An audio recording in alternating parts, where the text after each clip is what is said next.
Annyeonghaseyo Yorobun, this is Kuya Mike TV at welcome to my channel. Tara, samahan nyo na naman ako nasagutan itong EPS topic sample exam. Tara guys, samahan nyo na ako, basahin na natin to. Yan, ang sabi rito ay taong girimul, pugi matanda na naman yung jurisipsyo. In English, choose a word or a sentence matching with the following pictures. Ayan mga guys, basahin na natin guys. Alright, diretso tayo sa 4 choices. Okay, si number 1 guys is si computer. Computer in English ay computer. Yan. Tandaan nyo guys ilista nyo na. Si number 1 ay si computer. Ayan in English ay computer. Diretso naman tayo dito kay number 2. Kay radio. Yan, si radyo guys is in English yan is radio. Yan, sulat nyo ulit. Radio, in English ay radio. Yan. Dito naman tayo kay number 3, kay camera. Kay camera guys is camera din in English. Halos same lang ng meaning. Camera, in English ay camera. At dito naman kay number 4 ay si television. Ayan, television. Television in English ay television. Halos same lang din ang meaning.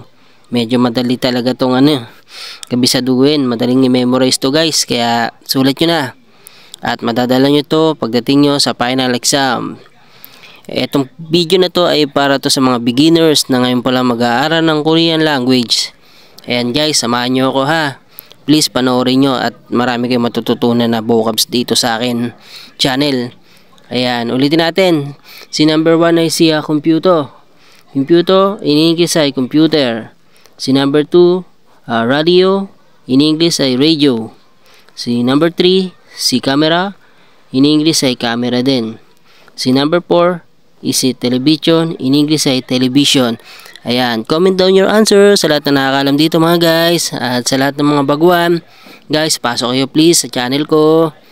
At muli, ako ay nagpapasalamat sa lahat ng mga sumusuporta sa akin, sa lahat ng followers at sa mga bagong nag-follow sa akin.